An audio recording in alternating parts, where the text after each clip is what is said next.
Historias olvidadas, voces que aún resuenan, ilustres anónimos.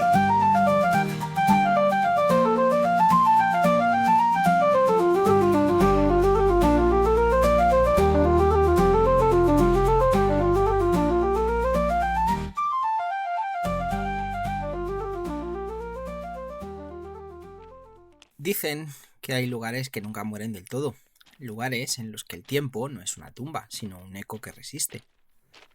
Alejandría es uno de ellos. Hoy camino por esta ciudad dormida, cubierta de polvo antiguo, como si cada piedra hubiese estado esperando siglos a que alguien volviera a hacerle una pregunta. Las calles están desiertas, sí, pero juraría que escucho pasos entre las columnas, susurros entre los muros rotos, el murmullo de papiros movidos por un viento que ya no existe. Alejandría, la ciudad que quiso reunir todo el conocimiento del mundo y un puerto donde se mezclaban griegos, egipcios, judíos, romanos, donde los barcos traían especias, libros, ideas, discusiones. Una ciudad que convivía a diario con lo sagrado y lo matemático, con el bullicio de los mercados y el silencio solemne del museo. Sí, ese museo, el de la biblioteca, donde se copiaban textos, se discutían teorías y se observaba el cielo con instrumentos que parecían magia. Y en medio de todo aquel universo vivía una mujer que brillaba más que los mármoles que la rodeaban. Veo una figura al fondo, junto al puerto, detenida frente al sol del Mediterráneo. No lleva corona ni túnica sacerdotal, solo un manto claro y un gesto sereno. Frente alta, mirada firme y un aura que no se explica, se siente. Hipatia, una mujer nacida en un mundo que no estaba construido para ella y que a pesar de eso decidió enseñarle al mundo a crecer. Hija de Teón, último director conocido de la Biblioteca de Alejandría, creció entre rollos de papiro, mapas del cielo, astrolabios de bronce y números que describían el orden secreto del universo. Fue matemática, filósofa, astrónoma. No porque quisiera ser excepcional, ojo, sino porque no concebía vivir sin entender. En su tiempo, pensar ya era arriesgado. Pensar siendo mujer, una provocación. Pensar en público, una ofensa. Pensar sin pedir permiso, un desafío al mismísimo orden social. Y aún así, Hipatia enseñaba. Enseñaba a jóvenes de todas partes, daba igual, cristianos, paganos, escépticos, hijos de familias poderosas y de comerciantes humildes. Les hablaba del movimiento de los planetas, de ecuaciones que parecían poesía, de cómo la geometría era una escuela de precisión, pero también una escuela de moral. Porque para ella, dibujar una línea recta no era solo una cuestión matemática, era un acto ético, un ejercicio de disciplina interior. Alejandría la admiraba, aunque también la temía, porque el conocimiento ilumina, pero también incomoda. Y la luz siempre molesta a quien ha aprendido a vivir en la penumbra. El imperio romano se tambaleaba. Las tensiones entre facciones cristianas, paganos y autoridades civiles convertían la ciudad en un campo minado. El miedo buscaba culpables, el fanatismo buscaba símbolos. Y con Hipatia, sin quererlo, sin buscarlo, se convirtió en uno. Una mujer libre, razonadora, respetada por todos los bandos, en una época en la que nadie quería puentes, querían trincheras. Y ya sabemos qué ocurre cuando el ruido es más fuerte que la razón. La historia, por desgracia, suele recordar su final. Brutal, injusto, fanático. Pero nosotros hoy vamos a hacer lo contrario. Vamos a recordar su vida, su voz, su mente y esa serenidad casi imposible de una persona que decidió no renunciar a pensar incluso cuando el mundo ya había empezado a temer la claridad. Así que aquí estoy, en este muelle del tiempo, y aquí está ella, de pie frente al sol dorado del Mediterráneo. La mujer que enseñó a mirar al cielo cuando todos temían levantar la cabeza. Hipatia de Alejandría, la última luz del mundo antiguo, la primera maestra de la libertad. Y hoy voy a hablar con ella. Sí que vienes del futuro y aún miráis las estrellas. Pues algunas noches sí, pero más bien miramos pantallas. Tú trazabas órbitas en la arena, nosotros deslizamos el dedo sobre el vidrio. El resultado no siempre es el mismo. El conocimiento cambia de forma, no de esencia. Todo lo que existe busca comprenderse a sí mismo. Eso es el logos. Lo que temo es cuando el hombre deja de preguntar. Bueno, eso también lo hemos perfeccionado. Vivimos rodeados de respuestas antes de haber formulado las preguntas. Hay un ruido que diríamos se disfraza de sabiduría. El ruido es el precio de no saber escuchar. Cuando yo enseñaba en Alejandría, muchos repetían las palabras de los filósofos sin entenderlas. Creían que el conocimiento era poseer frases, no comprender su alma. Bueno, pues me temo que hoy seguimos igual. Tenemos acceso a toda la información del mundo y sin embargo, cada día entendemos menos. Porque confundís saber con acumular. El saber es silencio ordenado, es la armonía del pensamiento. Teón. Mi padre solía decirme que las estrellas no se mueven para que las contemos, sino para que aprendamos a contar con ellas. Bueno, hablas de la armonía como si fuera una ley moral. Lo es. El universo tiene un orden que no es impuesto, sino descubierto. La psique, el alma, vibra con ese orden cuando piensa con claridad. Por eso enseñar era para mí una forma de oración. No a los dioses, sino a la verdad. Tú eras filósofa, matemática, astrónoma. En mi tiempo, las mujeres, por desgracia, siguen teniendo que demostrar que pueden serlo todo. ¿Cómo lo hiciste tú, en el siglo IV, rodeada de fanáticos? No tuve que demostrar nada. Solo vivir de acuerdo con la razón. Mi cuerpo era mujer, pero mi mente era libre. Y la libertad, cuando se ejerce, se nota, aunque incomode. Bueno, eso sigue siendo una herejía. Ser libre hoy también es motivo de sospecha. Entonces aún no habéis aprendido lo que la historia intentó enseñaros. Cuando el miedo gobierna, el conocimiento se vuelve un delito. A veces pienso que lo que llamamos progreso es solo una forma más sofisticada de censura. Ahora, no en todos los sitios, no te matan por pensar, gracias a Dios, pero te silencian con ruido, con distracción, con exceso. La ignorancia nunca duerme, solo cambia de máscara. Pero mientras exista alguien dispuesto a escuchar, el conocimiento respira. Tú, por ejemplo, ¿por qué has venido a buscarme? Bueno, pues yo realmente quería entender cómo se vive sabiendo que la verdad puede costarte la vida. Y porque, siendo sinceros, me cansé de ver cómo la razón se disculpa ante la fe, cómo la ciencia pide perdón por existir. Pues entonces aún hay esperanza. Mientras alguien formule esa pregunta, el fuego sigue encendido. En mi tiempo lo llamábamos gnosis, el conocimiento que ilumina desde dentro. En el mío lo llamamos conciencia, aunque a veces, muchas, nos dé miedo usarla. La conciencia es el eco de la verdad. No se apaga aunque el mundo la grite. ¿Sabes una cosa? Tu nombre, Hipatia, se convirtió en símbolo. Muchos te recuerdan por cómo moriste, pero yo prefiero imaginarte así, hablando conmigo bajo el sol del Mediterráneo. La muerte no define la vida, solo la razón por la que uno elige morir. Y yo elegí no renunciar a pensar.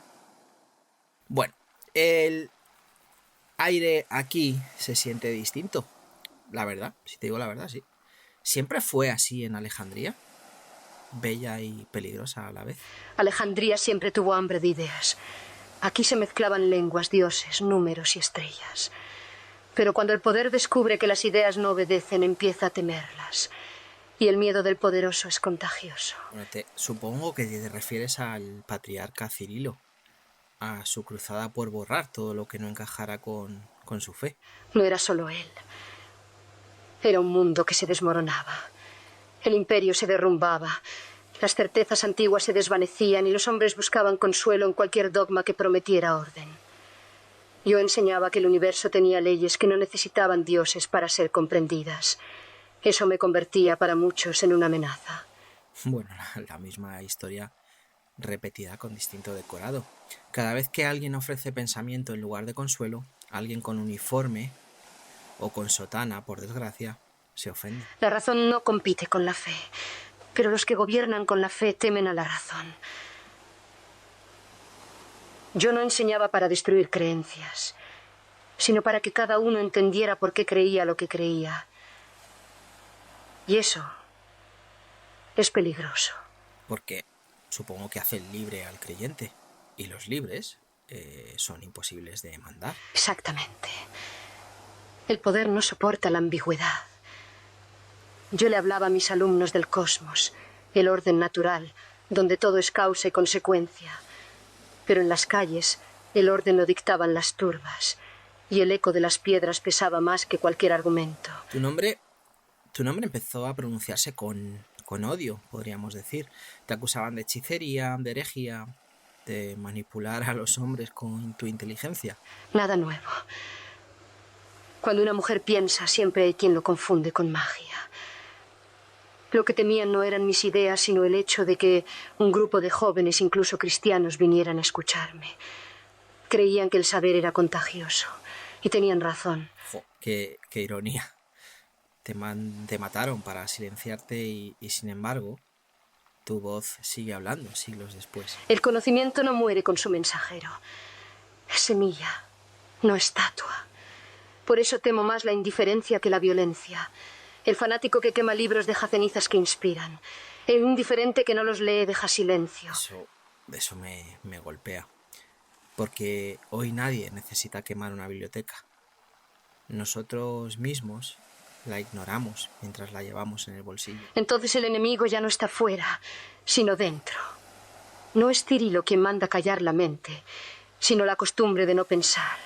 Y si te dijera que hoy las verdades se manipulan con algoritmos, que millones creen mentiras porque alguien aprendió a disfrazarlas de certeza, ¿qué pensarías? ¿Qué dirías? Diría que la ignorancia ha aprendido geometría, que ahora el engaño también sabe calcular.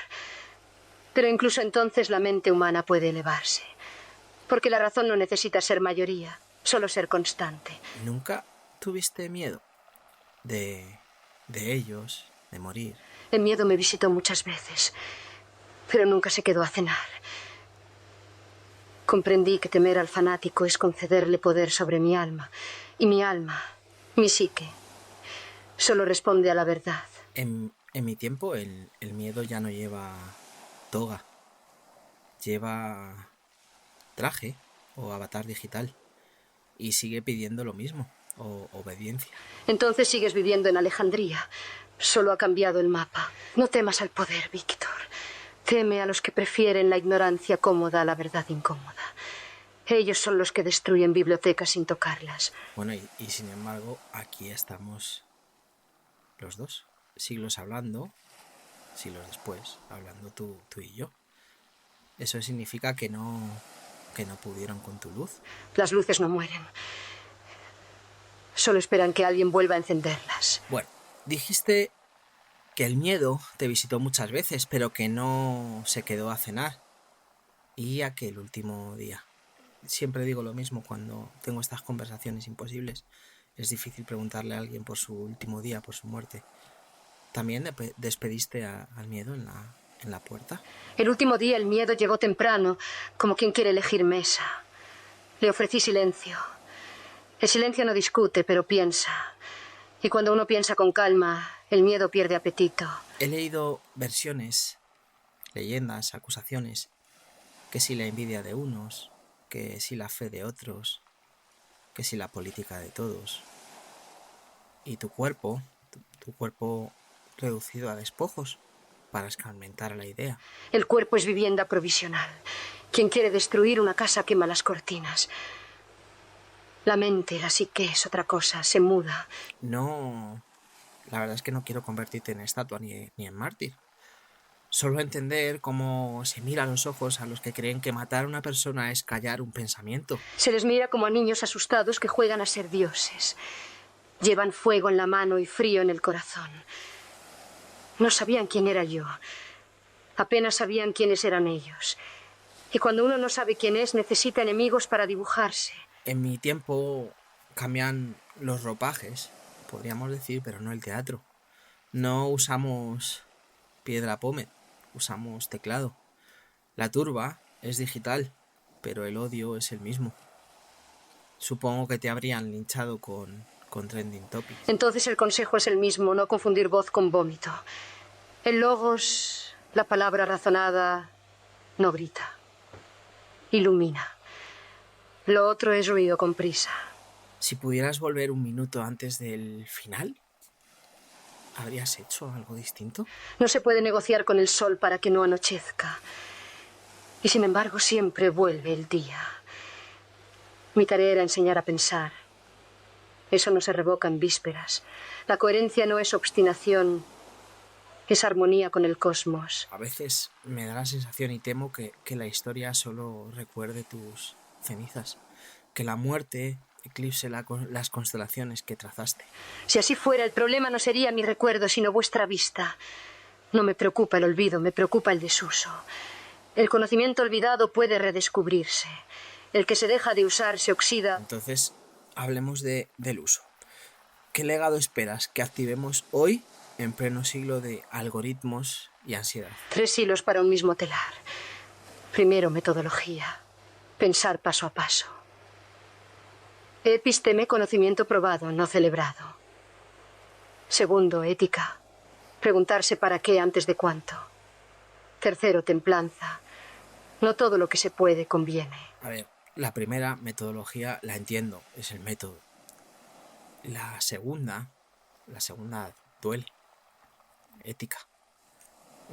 Supongo que la tercera es la más impopular, templanza. Vivimos embriagados de poder técnico. Sin templanza, la técnica es una linterna en manos de un sonámbulo. Alumbra, sí, pero no despierta. La eudaimonía. La buena vida no es exceso, es medida. Bueno, supongo que ya lo sabes. Trabajo con inteligencia artificial. Nuestro sueño es enseñar a las máquinas a ayudarnos a pensar sin que nos sustituyan el juicio. ¿Dónde pondrías la línea? Entre cálculo y criterio. La máquina calcula. El criterio es humano, nace del roce entre verdad y experiencia. Si confundís cálculo con criterio, delegaréis la libertad. Si juntáis cálculo con criterio, multiplicaréis la lucidez. Me gustaría encerrarlo en una frase para repetirla cuando haga falta. La máquina calcula, el humano decide. Suena sencillo y sin embargo... la comodidad es persuasiva. Decidir cansa. Por eso el poder ofrece siempre atajos, obediencia y recompensa. El pensamiento exige caminata, duda y verificación. Ahora que lo dices, háblame de la duda. En mi época se celebra opinar, pero se sospecha del que duda. El dubitativo parece débil, el rotundo, fiable. La duda es la cortesía de la mente ante la realidad. Quien no duda no escucha. Quien no escucha no aprende. La menosis no es una posesión, es un encendido lento. ¿Y la fe? ¿Cómo se lleva con la razón? Muchos te usan para enfrentar ambas cosas como si fueran ejércitos. La fe puede ser hogar de la razón si no cierra las ventanas. Cuando la fe manda y la razón obedece, tenemos tiranía. Cuando la razón manda y la fe obedece, tenemos soberbia. Cuando conversan, tenemos sabiduría. Yo nunca perseguí dioses, perseguí coherencias. Coherencia.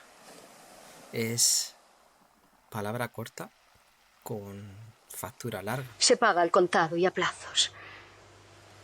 Pero permite dormir con la casa abierta. Ninguna mentira vendrá a robarte. Déjame que vuelva a tu muerte. No por morbo, sino por método. Hay quien dirá, ¿de qué sirvió? ¿De qué le sirvió? Si te mataron, como te acabaron matando, ¿no ganó la barbarie? La barbarie gana jornadas, no siglos. La prueba eres tú. Estás aquí hablándome. Mi muerte no fue triunfo del odio, fue su confesión de impotencia. Cuando no se puede refutar una idea, se intenta romper el cuerpo que la pronuncia. Entonces, tu muerte es la confesión de que estabas viva en lo esencial. Y de que la idea ya no cabía en las paredes de mis aulas. Se había mudado a mis alumnos. Y de ellos a otros. Sí, hasta hoy, donde me nombráis para preguntaros por vosotros mismos. En esa mudanza de ideas, pienso mucho en las bibliotecas. En la tuya, la nuestra. Papiro y nube. A veces siento que la nube es un cielo de libros, un cielo lleno de libros que por desgracia nadie abre. El problema no es la nube, es el clima. Demasiada tormenta de estímulos, poca lluvia de atención. Preparad refugios de concentración. Llamadlos como queráis, aulas, clubes, laboratorios, horas reservadas, rituales. Sin rito no hay foco. Sin foco no hay ciencia. La verdad es que me estás pidiendo algo difícil en un mundo que paga por distraerse. El mundo siempre paga por distraerse.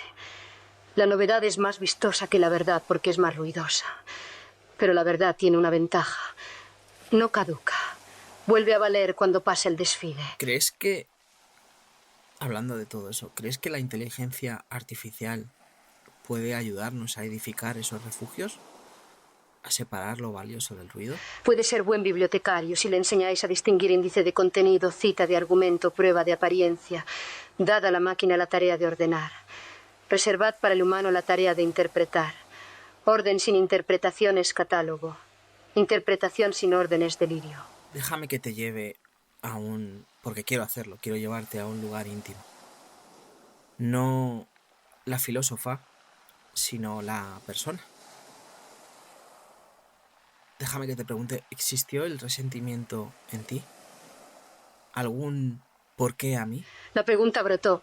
Sí, cuando la ciudad que amaba me devolvió ecos de odio, pero no dejó raíces. El resentimiento encadena la mente al ofensor. Y yo quería ser libre incluso de mis enemigos. La libertad más alta no es decir lo que uno piensa, es pensar sin permiso. Esa frase la verdad es que la puedo o la voy a encuadernar. La pondré al principio de mis cuadernos. Hazlo. Y añade otra. No confundas la paz con la ausencia de conflicto. A veces la paz es el nombre que damos a nuestra renuncia. Entonces supongo que la tuya no fue una vida pacífica, sino pacificadora. Hiciste las paces con la realidad, no con la mentira. La realidad es exigente pero justa. La mentira es cómoda pero usurera. Siempre cobra intereses. Te estoy escuchando y me pregunto qué le dirías a alguien que hoy piensa rendirse. No por miedo a que le maten, sino por ese cansancio gris que apaga la oscuridad. Le diría, cambia de pregunta. Cuando te ahogas en el para qué, intenta el cómo. La vida suele abrirse a los verbos que se mueven. Empieza pequeño. Una página, una clase, una conversación sin cinismo. La aletea, la verdad desvelada. A veces es apenas una esquina de polvo levantado. La ves y sigues barriendo. Tú barrías el cielo con compás y tiza. Yo barro líneas de código y ondas de audio. Yo diría que nos une el polvo. Nos une la misma escoba. La atención. A donde mira la atención, allí hay mundo. Dijiste que el cuerpo es vivienda provisional. ¿Dónde vives ahora? En quien me piensa sin idolatría, en quien enseña sin humillar, en quien discute sin desear vencer. Y un poco, déjame ser poética, en cada amanecer que limpia la noche sin preguntarle si puede. ¿Y qué pasa si el mundo se oscurece otra vez? Los signos no siempre son amables, podríamos decir. La oscuridad es contable, la luz contagiosa. Basta una vela para medir cuánta noche cabe en una habitación. Tu voz, la mía hoy contigo, son cerillas. No despreciéis las manos que encienden. La verdad es que me gustaría quedarme en este muelle. Alargar la conversación hasta que el mar se quede sin metáforas. Pero lo cierto es que los episodios duran lo que dura la respiración del oyente. Entonces deja al oyente una tarea. No una consigna, una tarea. Que hoy, cuando termine tu voz, dedique 10 minutos a pensar sin pantalla. 10 minutos de logos en voz baja. Y que al final escriba una pregunta nueva. Las civilizaciones no se sostienen con respuestas, sino con preguntas bien hechas. ¿Ese es tu legado esencial? Mi legado es un gesto. Levantar la cabeza. Mirar el cielo y luego el propio juicio. Y si coincide la música, seguir. Si disuena, volver a preguntar. La verdad es que me estás pidiendo valentía con palabras sencillas. Y eso es muchísimo más difícil que un tratado. Los tratados afinan instrumentos. 2 frases te recuerdan que puedes tocar. Que cada cual encuentre su escala. No todos deben mirar estrellas, pero todos deben mirarse honestamente. La honestidad es la geometría del alma. Déjame que cierre, o quiero cerrar como abrimos, con Alejandrías, caminando contigo entre columnas. El puerto respira, la biblioteca que no está. ¿Qué te digo al despedirnos? No te despidas. Las despedidas son un mal hábito del tiempo lineal. Di, continuamos. Y cuando preguntes algo mañana, recuerda esta orilla. Aquí no estamos tú y yo. Está el hilo que une preguntas a preguntas. Ese hilo es más resistente que el bronce. Pues continuamos entonces. Hipatia, muchísimas gracias por la luz prestada. No es prestada, es replicable. Que tu voz no apunte a mí, sino al hábito que me sostuvo. Escuchar, dudar, verificar, enseñar. Si haces eso, Alejandría no habrá caído. Hasta pronto, maestra. Hasta siempre, discípulo. Bueno, pues me está costando, ¿eh? Se ha ido la voz de Hipatia. No hay viento, ni fuego, ni multitud. Solo queda esa sensación extraña de haber estado en presencia de alguien que de verdad comprendía el universo, sin necesitar conquistarlo. A veces creemos que la historia avanza, pero solo da vueltas alrededor de la misma pregunta. ¿Cuánto estamos dispuestos a perder por pensar por nosotros mismos? Hipatia lo pagó con la vida.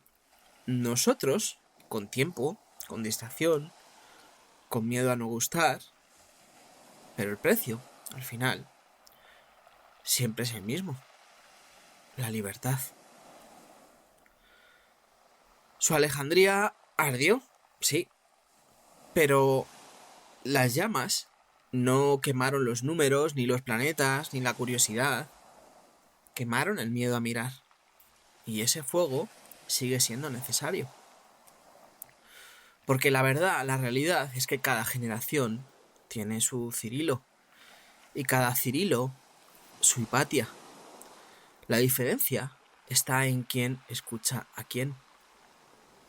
Me gustaría creer, o yo quiero creer, que en algún rincón del ruido aún quedan voces que enseñan sin alzar la voz, que dudan con elegancia, que piensan como quien respira, y que cuando todo se apaga, cuando los templos, los algoritmos o las opiniones nos ciegan, una sola mente encendida basta para recordar que la razón no es enemiga del alma, sino su lenguaje más puro. Me gustaría que os quedarais con la tarea que os encomendaba Hipatia.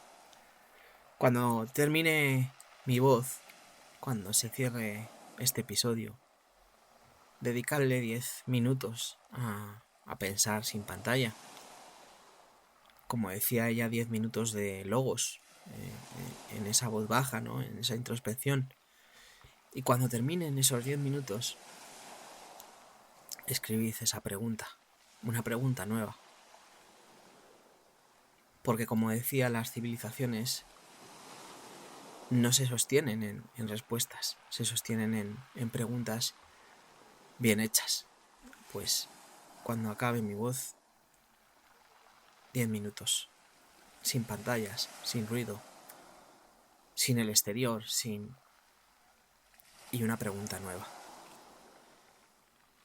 Bueno, pues con eso y con que la razón no es enemiga del alma, esta vez, recordándolo todo lo anterior, todo lo hablado, el memento mori se transforma.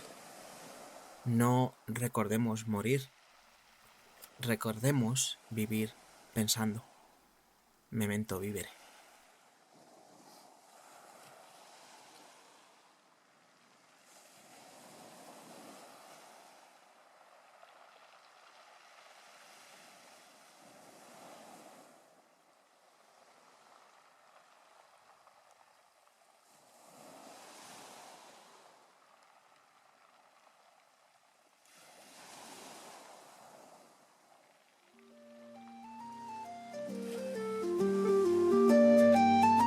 Aquí cerramos otro viaje de Ilustres Anónimos.